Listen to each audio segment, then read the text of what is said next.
April 6th, 2025, marks what some are calling Liberation Day in U.S. trade policy.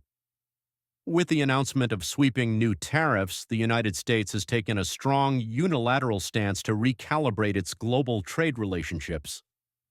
This isn't just about dollars and cents, it's about power, leverage, and domestic renewal. Over the next several minutes, we'll walk through the logic behind the tariffs, how they work, what history teaches us about them, and what the long-term vision might be. Whether you see tariffs as a weapon or a shield, they're now at the center of America's economic strategy. At their core, tariffs are import taxes. When a product enters a country, a tariff adds to its cost. This makes foreign goods more expensive and ideally less appealing to consumers. The goal? Encourage people to buy domestically produced items instead. Tariffs can act like a filter or gatekeeper, prioritizing local industries and protecting them from being undercut by cheaper international competitors. For the U.S., which has seen decades of offshoring and manufacturing decline, tariffs represent one possible way to revive domestic production.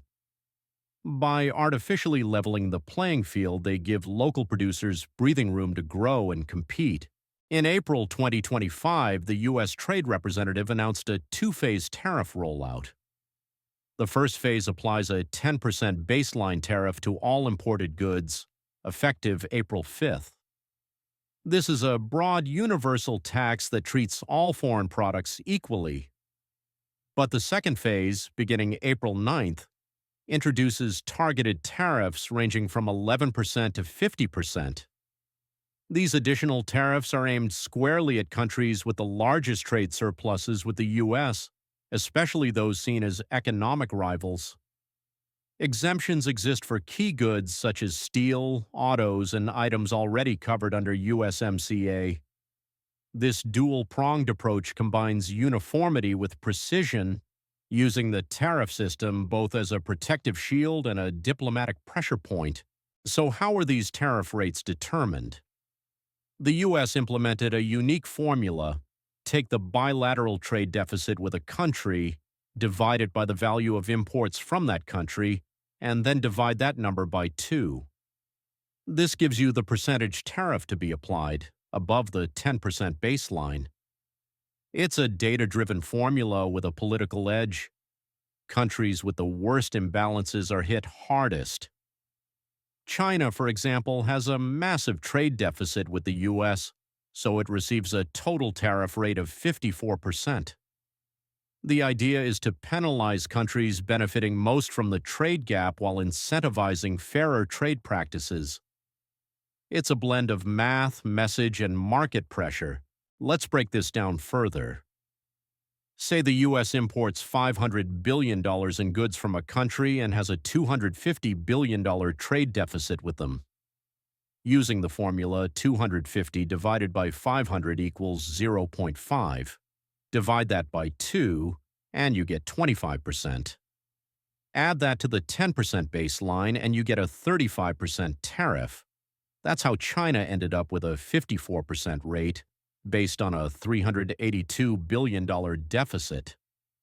The administration argues this is fair and proportional, and it sends a clear message to major trading partners: reduce your surplus with the U.S. or pay the price.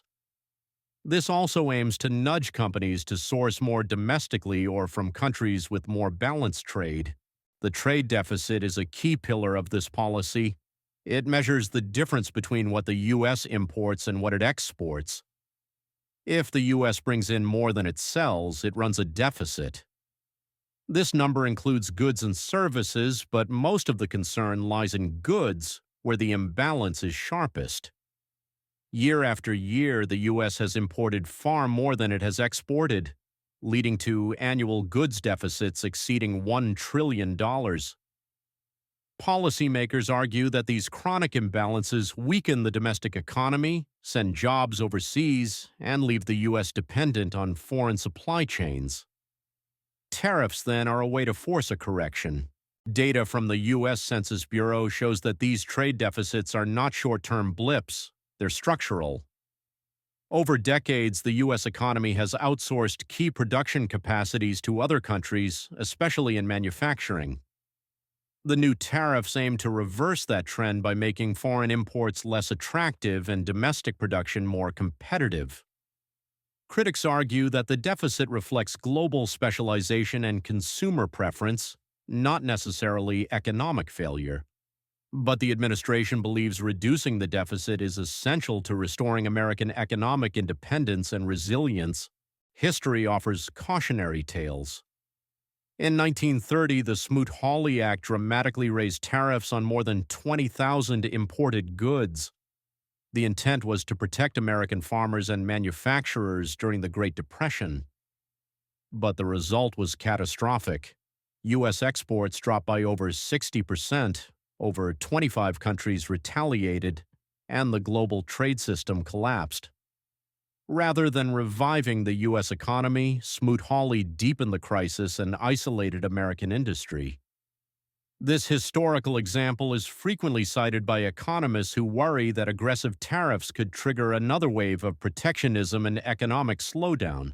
Despite the risks, tariffs are seen by some as a pathway to job creation. By making imports more expensive, domestic alternatives become more appealing.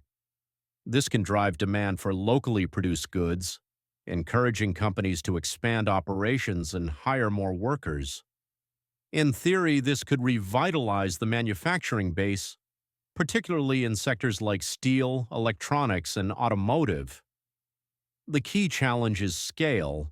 Will the job gains from reshoring outweigh the broader cost to consumers and downstream industries? Supporters say yes, arguing that rebuilding American industry will yield long-term gains in wages, stability, and innovation. One of the biggest concerns around tariffs is inflation. As foreign goods become more expensive, prices rise not just for those items, but for their domestically produced counterparts as well. Consumers may feel the pinch across everyday essentials, from electronics to clothing to groceries. Low- and middle-income households are particularly vulnerable.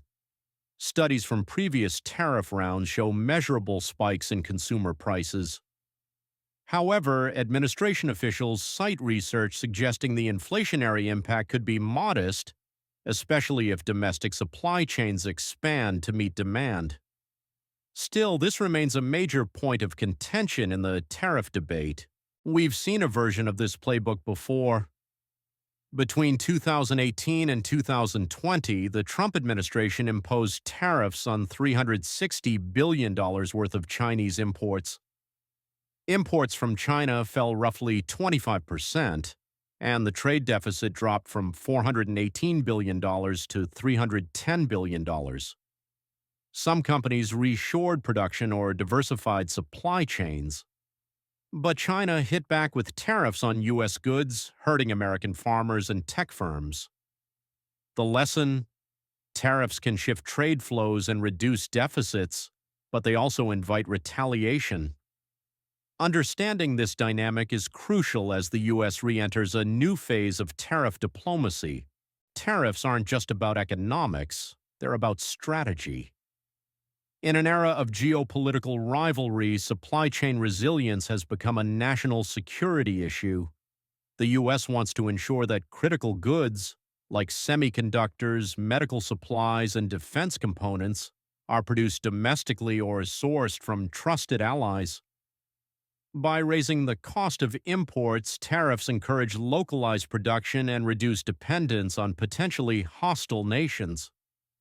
Policymakers argue that this kind of self-sufficiency is essential not just for economic strength, but for strategic autonomy. The legal foundation for these tariffs is the International Emergency Economic Powers Act, or IEEPA. It allows the president to declare a national emergency and adjust trade policy quickly. The administration argues that the trade deficit poses a threat to U.S. economic security.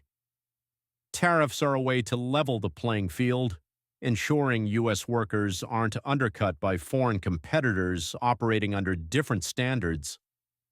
They also serve as a bargaining chip in global negotiations, giving the U.S. leverage to push for fairer trade terms with its partners and rivals alike. Supporters of the tariff policy foresee several potential benefits. First, a more robust manufacturing sector, powered by increased demand for American-made goods. Second, a wave of job growth in reshored industries, helping communities that have long suffered from industrial decline. Third, a manageable inflation impact, with studies from the ITC and EPI suggesting price increases may be modest as domestic production picks up. Finally, increased investment in U.S. factories and infrastructure could stimulate long-term economic growth. The hope is that these policies spark a new era of American industrial revival. At the core of this policy is a long-term vision for economic sovereignty. The U.S. aims to rebuild its production economy, restoring industries that were lost to offshoring and reestablishing control over its own supply chains. Tariffs are not just short-term pressure tools, they're part of a strategic roadmap. By strengthening domestic industry, the U.S. positions itself to better withstand global shocks, negotiate stronger trade deals, and reduce exposure to foreign volatility. In this vision, economic resilience becomes a foundation for national strength. Looking forward, the potential long-term gains include a revitalized manufacturing base, reduced dependency on imports, and sustained job growth in high-value industries. These outcomes could foster economic resilience and national security. A self-sufficient production ecosystem would allow the U.S. to better navigate global disruptions, maintain price stability, and support middle-class prosperity. Whether these goals are achieved depends on how businesses, consumers, and global partners respond to the new tariff landscape.